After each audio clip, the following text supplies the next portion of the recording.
Good evening, सत श्री अकाल। Class 10th NCERT Hindi में आप सभी का स्वागत है।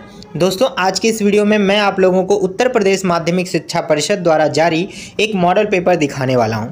तो अगर आपने ये मॉडल पेपर पहले से सॉल्व किया है तो प्लीज़ वीडियो को आप स्किप कर दीजिए, टाइम बिल्कुल भी वेस्ट मत करिए, क्योंकि हम जानते हैं कि आपका जो एग्ज़ाम है वो कल ही है, वो भी हिंदी का है। तो अगर आपने नहीं देखा है तो ये पूरा पेपर एक बार देख लो और फटाफट इसको सॉल्व कर लो। आपको 50% क्वेश्चन सॉल्व करने में मदद मिल जाएगी। तो चलिए शुरू करते हैं दोस्तों। ये वीडियो आपका टाइम हम बिल्कुल भी खर्च नहीं करना चाहते हैं।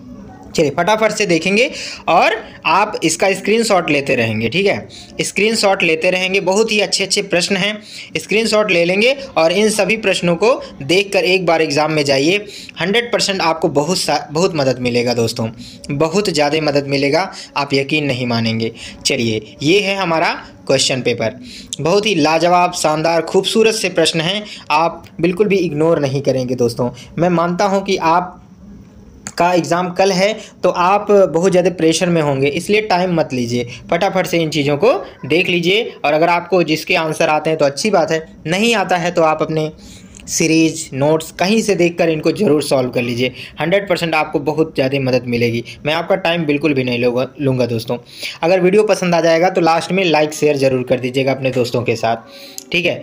तो ये चीज़ें मैं पढ़ नहीं रहा हूँ, आप देख लो, ठीक है। आपका टाइम हम नहीं लेना चाहते इस वजह से।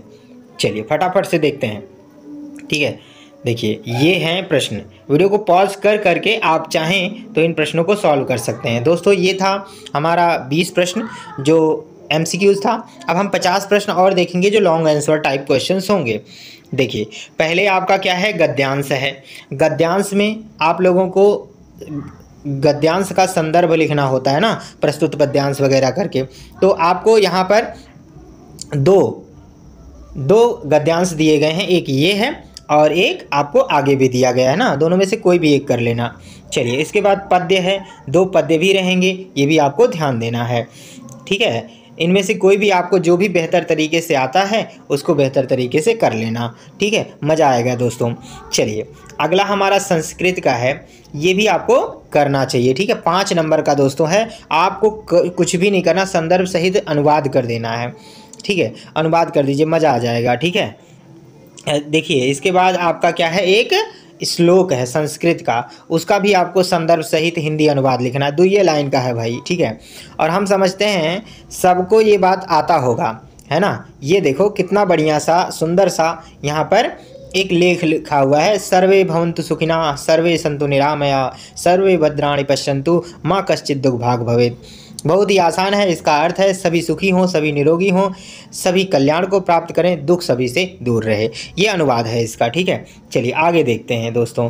मुक्तिदूत में आप जानते ही हैं, हमें सिर्फ मुक्तिदूत लिखना है ना, पठित खंड काव्य से लिखना है। और आपके लिए सिर्फ और सिर्फ यहाँ पर मुक्तिदूत ही इम्पॉर्टेंट है दोस्तों, सिर्फ इतना ही आपको करना है। और इसमें से भी आपको सिर्फ एक करना है। आप देख पा रहे हैं यहाँ पर एक ही क्वेश्चन करना है, यहाँ पर एक प्रश्न बोला गया है, तो कोई भी एक कर दीजिएगा। बाकी ये सारी चीज़ें आप लोगों के लिए निष्क्रिय हैं, ठीक है, इन पर आपको ध्यान नहीं देना है। ये राजमुकुट, ज्योति वगैरह, दुनियादारी, ये सब हटा दो, है ना, टाइम वेस्ट ना करो। चलिए आगे बढ़ते हैं। इसके बाद देखिए, ये आपको जीवनी लिखना है, ठीक है, किसी लेखक का। और आप जान लीजिए कि अगर इन्हीं लेखकों के नाम आपको याद किए हैं तो 100% यहीं से फंस जाएगा। आप कुछ भी मत याद करिए, मत परेशान होइए, एकदम से 100% मेरी गारंटी है। अगर आपने कर लिया ना तो एक बार इस चैनल पर आकर कमेंट में मुझे बता देना कि सर ये क्वेश्चन आया था, ठीक है। बिल्कुल भी टाइम नहीं लेंगे। और उसके बाद आपको कवियों का एक जीवन परिचय लिख देना है। 3 लोग हैं, तुलसीदास, सुमित्रानंदन पंत, महाकवि सूरदास, 3 में से किसी का कर लेना, मज़ा आ जाएगा। इसके बाद सबसे आसान प्रश्न है क्वेश्चन नंबर 7। ये किसी को नहीं आया ना तो समझ लो बेकार है पढ़ना। ये कंठस्थ एक श्लोक लिखना है संस्कृत का, है ना। आप 2 श्लोक याद करके जाइए, अगर आपका याद किया हुआ आ गया तो उसको छोड़ के दूसरा वाला लिख देना, ठीक है। ये बहुत ही आसान है, इसको कोरिया का बच्चा भी याद कर सकता है, ठीक है। चलो फटाफट से।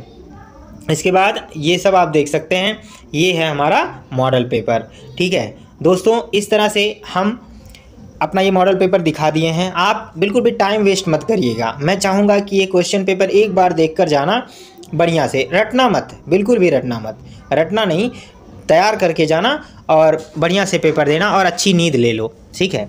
ये एक पेपर तैयार कर लो। पढ़ाई तो आपने बहुत ही की होगी, पर ये आपको निबंध वगैरह भी लिखना है, तो आपको कुछ नहीं करना, मज़े से सो जाओ, ठीक है। अच्छे से अच्छी नींद लो, पढ़ लो 10 बजे तक, उसके बाद अच्छी नींद लो और आराम से जाकर पेपर दो, बहुत ही एकदम आराम रिलैक्स होकर, कोई टेंशन नहीं होगी, ठीक है। चलिए, वीडियो को लास्ट तक अगर आपने देखा है तो अगर आपको पसंद आया ये बात तो वीडियो को लाइक कर दो, चैनल को सब्सक्राइब कर दो, क्योंकि हम आप लोगों के लिए ऐसे कंटेंट लाते रहते हैं। मिलेंगे अगली वीडियो में, तब तक के लिए जय हिंद, वंदे मातरम।